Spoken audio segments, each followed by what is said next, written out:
Hey everyone, welcome back to my channel Commerce and Management Studies.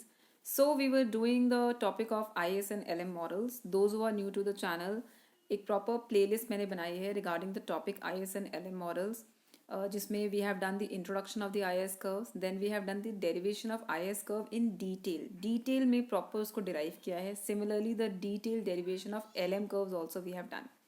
In this video, I'm going to explain you the derivation of the IS and the LM curves in a simpler version. That means बहुत ही simple तरीके से भी IS और LM curves को derive किया जा सकता है. So today we are going to do that. Let's start with this. सबसे पहले again I would like to reiterate IS curve क्या होता है. IS कर्व एक ऐसा कर्व है जो रेट ऑफ इंटरेस्ट और नेशनल इनकम के ऐसे कॉम्बिनेशंस दिखाता है जहाँ पे प्रोडक्ट मार्केट इक्विलिब्रियम में होती है. प्रोडक्ट मार्केट से मेरा मतलब है aggregate demand is equal to aggregate supply. जब ये कंडीशंस फुलफिल होती हैं तो रेट ऑफ इंटरेस्ट क्या चल रहा होता है इकोनॉमी में और उसके कॉरेस्पॉन्डेंस नेशनल इनकम क्या होती है इकोनॉमी में. ये जो कर्व इस कॉन्सेप्ट को डिनोट करता है IS कर्व, राइट. तो हम प्रोडक्ट मार्केट को ही यूज़ करने वाले हैं IS कर्व को डिराइव करने के लिए. Let's look at the graph step by step. So let's से अभी तक हमें पता है केन्स के अकॉर्डिंग इन्वेस्टमेंट्स ऑटोनॉमस होती है. That means investments are given, they are fixed, but that's not true. Investments depend on the rate of interest. ये सभी कॉन्सेप्ट्स मैं प्रीवियस वीडियोज में एक्सप्लेन कर चुकी हूँ. Those who have not seen please go and watch it. The link is there in the description box. So let's say the rate of interest in the economy is I और उसके correspondence हमारी investments हैं capital I. तो equation ये होती है aggregate demand is equal to consumption plus investments. Simplicity के लिए we are assuming a closed economy model. अभी हम गवर्नमेंट एक्सपेंडिचर्स और नेट एक्सपोर्ट्स को इंक्लूड नहीं कर रहे हैं, right. So this is how the graph will look like. First graph में we are going to show the product market. Product market में हमें पता है वाई एक्सिस पे होती है consumption, investments and everything. X axis पे होता है income. And on the second graph we are going to derive the IS curve. अब IS curve rate of interest और नेशनल इनकम के कॉम्बिनेशंस दिखाते हैं, तो उन्हीं दोनों को हमने एक्स एक्सिस और वाई एक्सिस पे लिया है, ठीक है. सो लेट्स से इकोनॉमी में रेट ऑफ इंटरेस्ट अभी चल रहा है आई, ठीक है.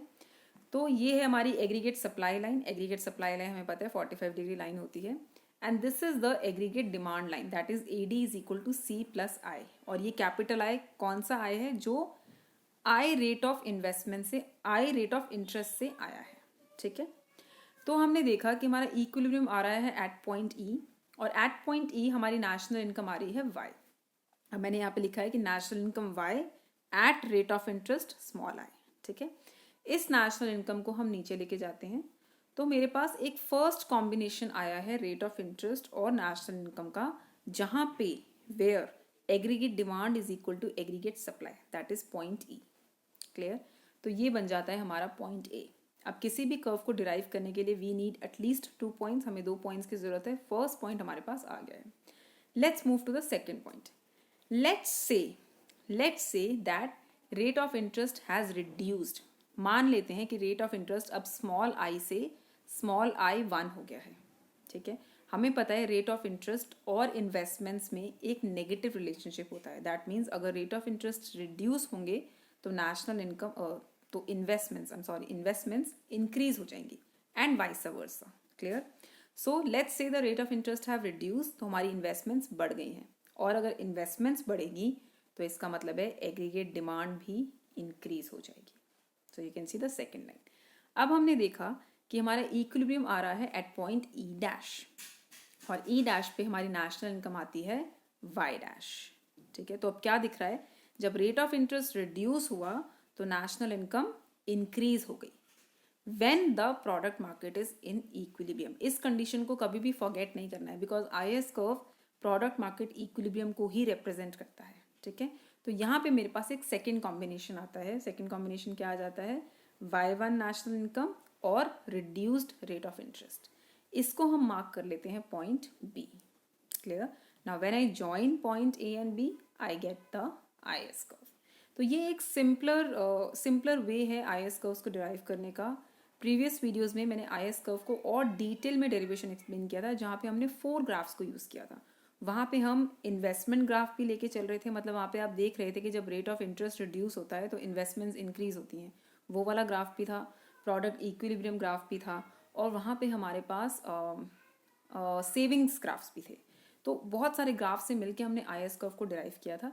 This is also the another way to derive the IS curve, but it is a simpler model. ठीक है. Similarly, now let's try to derive the LM curves. So here I have the derivation of the LM curve in a simple version.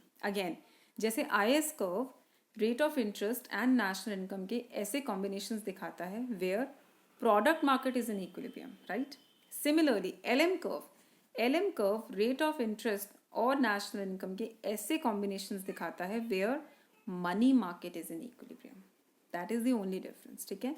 सो क्योंकि LM curve money market equilibrium को denote करता है, we are going to use the money market only. So here is how we derive the LM curve. Let's say economy में national income चल रही है Y. ठीक है. और Y नेशनल इनकम पे लोग अपनी ट्रांजैक्शंस पे MT मनी स्पेंड करते हैं. हमें पता है ट्रांजैक्शनरी डिमांड और प्रिकॉशनरी डिमांड नेशनल इनकम पे डिपेंड करते हैं. This we have studied in Keynesian theory of money demand, right? Those who have not seen the video is again there on the channel. Please do watch it. और money market equilibrium की condition होती है that money supply is equal to money demand, right. So here we are going to use the two curves. Let me just move the picture, right. Here we are going to use the two curves.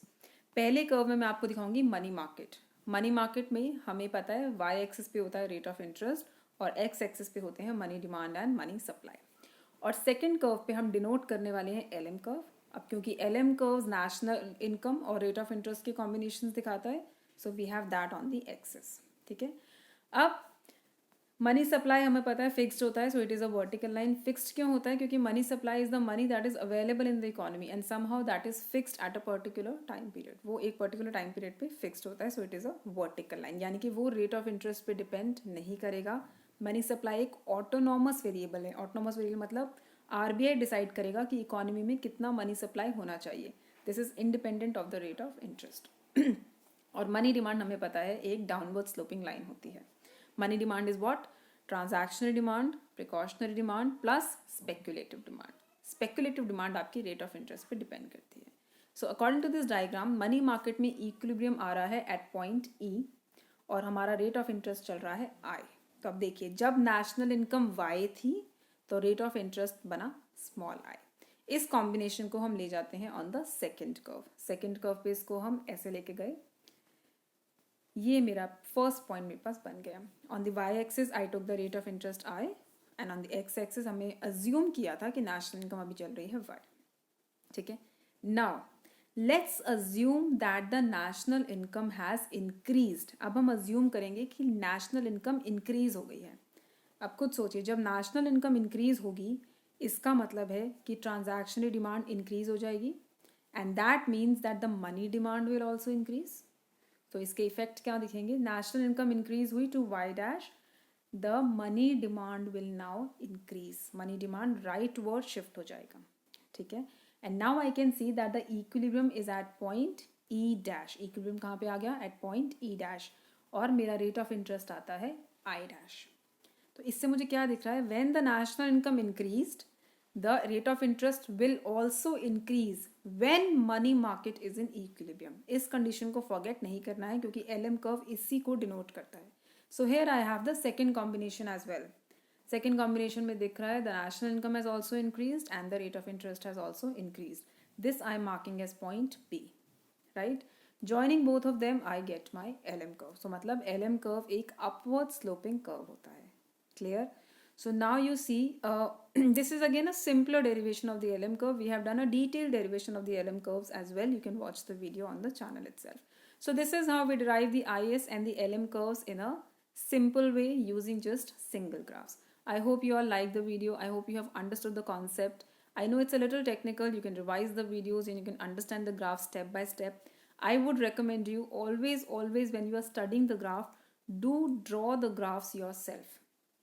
खुद अपने हाथ से just try to draw the graphs, label everything. That way the concepts will become more clear, right? So I hope you like it. Do subscribe to the channel. Do tell me in the comment section how are you liking the videos. And till then, keep learning. Thank you so much. Bye-bye.